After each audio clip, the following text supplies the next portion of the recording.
What's up everybody, it's Hassan and welcome back to Ace Ed. Now we all use technology every single day, but some of the stories behind these gadgets, the history, the evolution, it's wild. So today we're diving into some of the weirdest technological facts that'll make you stop and say, wait, really? We're talking about the kind of stuff that seems made up, but I promise you it's all totally true. From the first computer virus to a marriage with a smartphone, get ready for some serious wait what? Moments. You won't want to miss this. Alright, let's kick things off with the very first computer virus ever created.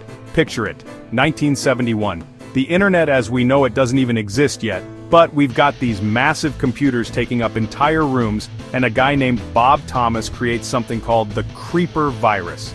Now this wasn't some malicious code designed to steal your data or crash your system. Nope, this was basically a digital prank. The creeper virus would jump between computers on the network. Keep in mind this is way before the internet, and it would display a simple message, I'm the creeper, catch me if you can. I mean, you gotta admire the creativity, right? This was less about causing chaos and more about proving a point, showing that, hey, this newfangled network thing, it's got some security loopholes. It's wild to think that something as disruptive as a computer virus actually started out as a relatively harmless experiment.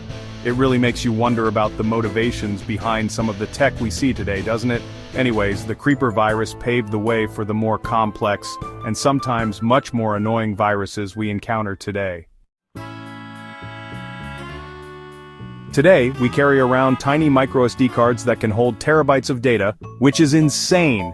But back in 1980, if you wanted a whopping 1 gigabyte of storage, you needed a forklift. Seriously.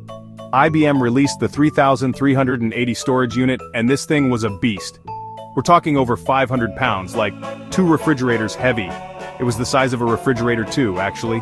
Can you imagine needing a dedicated space in your house just for your hard drive? And forget about taking your files on the go. This thing was permanently stationed wherever it landed. The 3380 cost a fortune too, like hundreds of thousands of dollars back then. Today you can get a 1 terabyte drive, which is 1,000 gigabytes for like what, 50 bucks? It's mind-blowing how far storage technology has come. We've gone from needing a forklift to carrying around more storage in our pockets than anyone could ever need. It really puts things in perspective, doesn't it?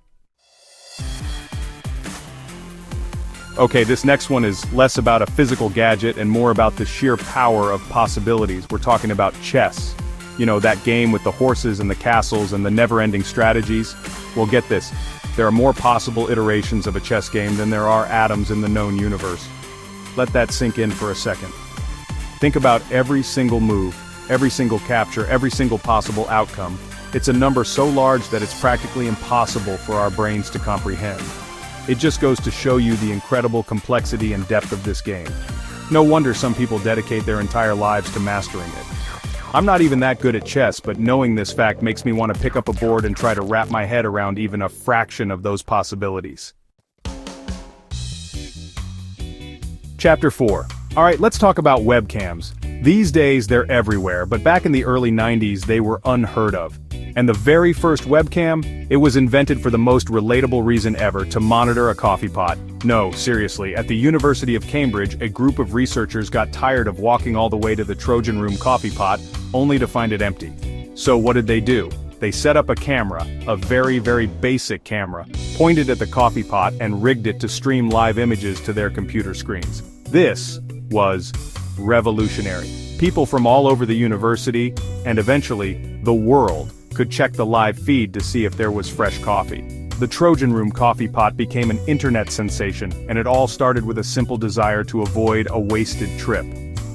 It just goes to show that sometimes, the most practical solutions can lead to the biggest innovations. Chapter 5.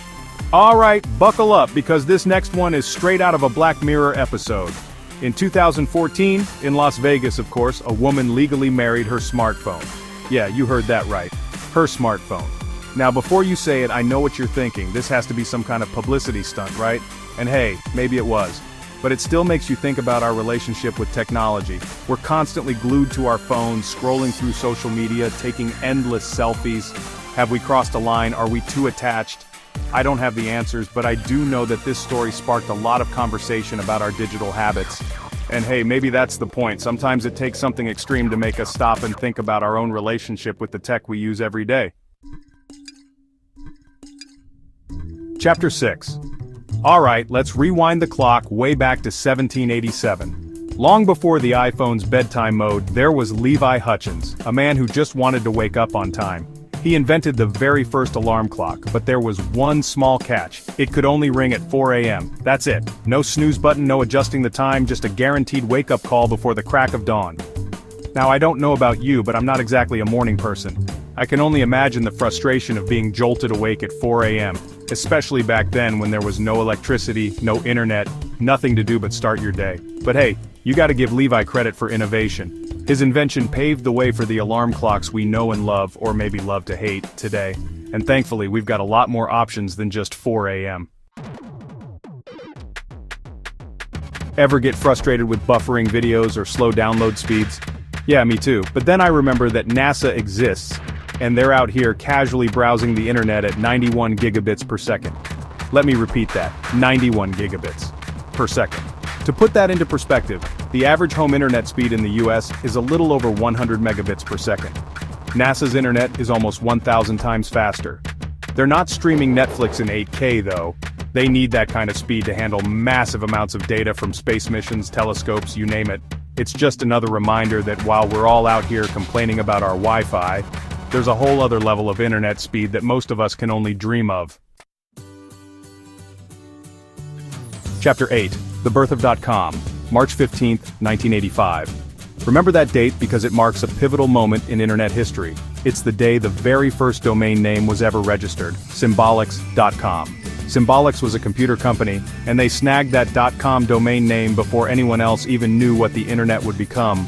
It's crazy to think about how much the internet has changed since then.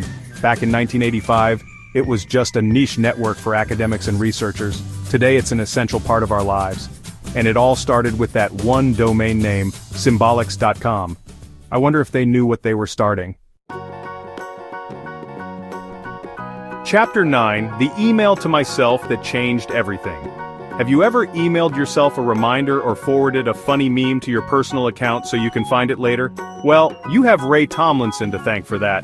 Back in 1971, he sent the very first electronic mail message. And who was the lucky recipient? Himself. We don't know exactly what the email said. Rumor has it was something like quirky, just testing out the keys. But we do know that it was sent between two computers sitting right next to each other. But hey, it was a start. Tomlinson's experiment was a pivotal moment in the development of electronic communication. It's amazing to think that something as commonplace as email was once considered groundbreaking. Chapter 10. Of Mice and Wood. Alright, let's wrap things up with a classic, the computer mouse. These days they come in all shapes and sizes, wireless, ergonomic, you name it. But the very first mouse, let's just say it was a little less sophisticated. It was invented by Douglas Engelbart in the 1960s, and it was literally a block of wood with two metal wheels sticking out the bottom. Not exactly the sleek design we're used to today. But here's the thing, that clunky wooden mouse revolutionized the way we interact with computers. It allowed for more intuitive cursor control and paved the way for the graphical user interfaces we use today. So next time you're effortlessly scrolling through your Instagram feed, take a moment to appreciate the humble beginnings of the computer mouse. It's come a long way from that block of wood. Outro, keep on learning. And there you have it, 10 weird tech facts that are somehow 100% true. It's amazing to see how far technology has come, and how these seemingly strange moments in tech history have shaped the devices and innovations we use every day.